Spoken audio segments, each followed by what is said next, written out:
Risk taking ability और entrepreneurship आज नई बुलंदी छू रही है। और आज ये कार्यक्रम इस बात का प्रतिबिंब है कि आने वाले समय में Bharat global satellite launch ecosystem में एक लीडर बनकर उभरेगा। मैं पवन कुमार चंद्रा और नागा भरडाका को बहुत बहुत शुभकामनाएं देता हूं। आप दोनों नौजवान देश के अनेक यंग स्पेस एंटरप्रेन्योर्स, हर युवा के लिए बहुत बड़ी प्रेरणा है। आप दोनों युवाओं ने खुद पर भरोसा किया। आप रिस्क उठाने में पीछे नहीं रहे और इसका परिणाम आज पूरा देश देख रहा है। देश आप पर गौरव कर रहा है, गर्व कर रहा है। साथियों, भारत की अंतरिक्ष यात्रा बहुत सीमित संसाधनों से शुरू हुई थी, लेकिन हमारी महत्वाकांक्षाएं कभी भी सीमित नहीं रही।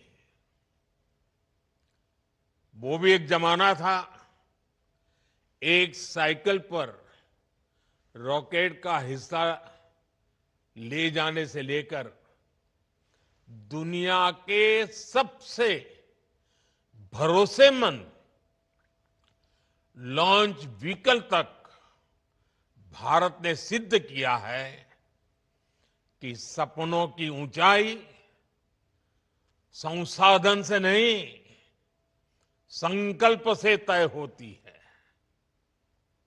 इसरो ने दशकों तक भारत की स्पेस यात्रा को नई उड़ान दी है। क्रेडिबिलिटी, कैपेसिटी और वैल्यू, हर प्रकार से भारत ने अपनी अलग पहचान बनाई है। साथियों, हम सब जानते हैं कि बदलते हुए इस समय में स्पेस सेक्टर का कितना विस्तार हो रहा है। ये communication, agriculture, marine monitoring, urban planning, weather prediction और नेशनल सिक्योरिटी का आधार बन चुका है। और इसलिए ही हमने भारत के स्पेस सेक्टर में ऐतिहासिक रिफॉर्म्स किए। सरकार ने स्पेस सेक्टर को प्राइवेट इनोवेशन के लिए ओपन किया। नई स्पेस पॉलिसी तैयार की गई। हमने स्टार्टअप्स को, इंडस्ट्री को इनोवेशन के साथ जोड़ने का प्रयास किया। हमने इन स्पेस की स्थापना की। अपने स्टार्टअप्स के लिए इसरो की फैसिलिटीज और टेक्नोलॉजी को उपलब्ध कराया। यानी भारत ने बीते 6-7 वर्षों में ही अपने स्पेस सेक्टर को एक ओपन, कोऑपरेटिव और इनोवेशन ड्रिवन इकोसिस्टम में बदल दिया है। आज के कार्यक्रम में हमें इसी की झलक दिखाई दे रही है और गर्व की अनुभूति हो रही है। साथियों, भारत का युवा देश हित को सर्वोपरि रखकर चलता है। वो हर अवसर का सही इस्तेमाल करता है। जब सरकार ने स्पेस सेक्टर को ओपन किया तो देश के युवा और खासकर हमारे जेन जी यूथ इसका भरपूर फायदा उठाने के लिए आगे आ गए। आज भारत के 300 से अधिक स्पेस स्टार्टअप्स भारत के स्पेस फ्यूचर को नई उम्मीदें दे रहे हैं और इसमें भी खास ये कि हमारे अधिकार और हमारे अधिकतर स्पेस स्टार्टअप्स इसकी शुरुआत बहुत छोटी टीम से हुई है और मुझे इन सबको पिछले 5-6 साल में लगातार मिलने का अवसर मिला है। कभी 2 लोग, कभी 5 साथी, कभी एक छोटा सा किराए का कमरा।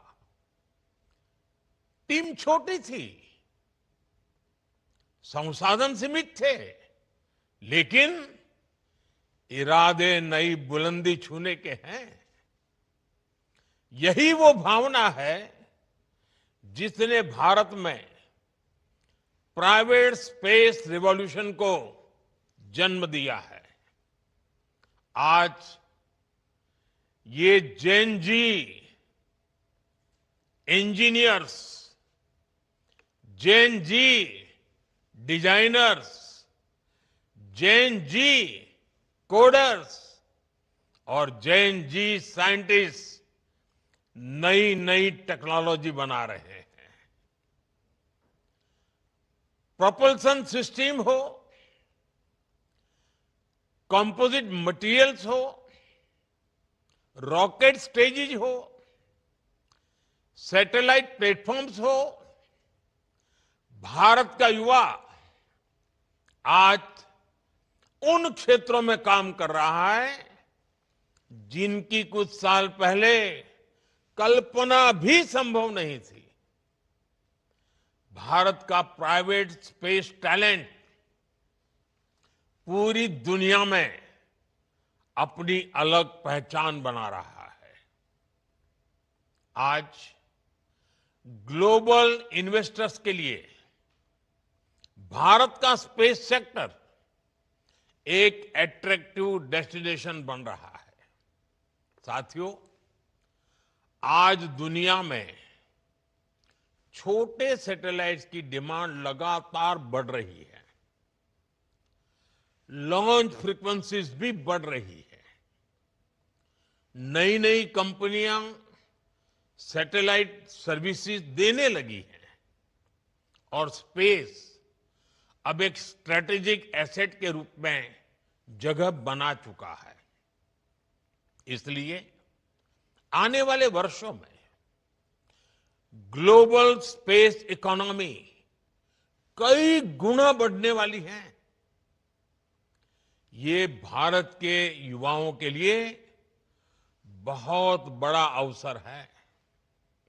साथियों, भारत के पास स्पेस सेक्टर में जो कैपेबिलिटी है, वैसी कैपेबिलिटी दुनिया में केवल कुछ ही देशों के पास है। हमारे पास एक्सपर्ट इंजीनियर्स हैं, हाई क्वालिटी मैन्युफैक्चरिंग इकोसिस्टम है, वर्ल्ड क्लास लॉन्च साइट्स हैं और इनोवेशन को प्रोत्साहन करने वाला माइंडसेट है।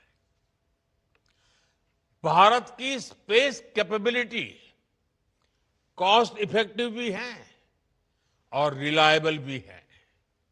इसी वजह से दुनिया की भारत से बहुत अधिक उम्मीदें हैं।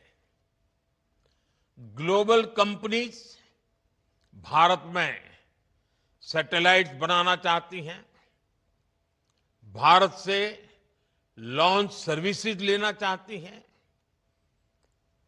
भारत के साथ टेक्नोलॉजी पार्टनरशिप चाहती हैं और इसलिए हमें इस समय का ज्यादा से ज्यादा फायदा उठाना चाहिए।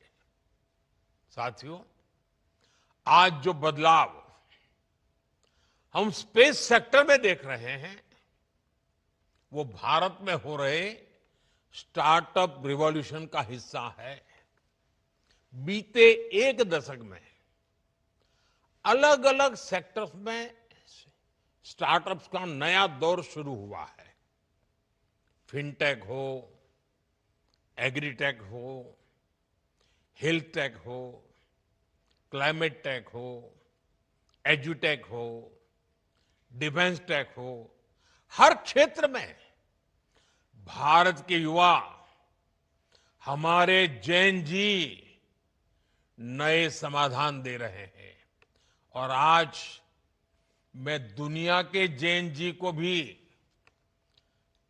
बड़े आत्मविश्वास से कह सकता हूं कि अगर जैन जी के लिए सच्चे अर्थ में कहीं से प्रेरणा मिल सकती है तो भारत के जैन जी से मिल सकती है।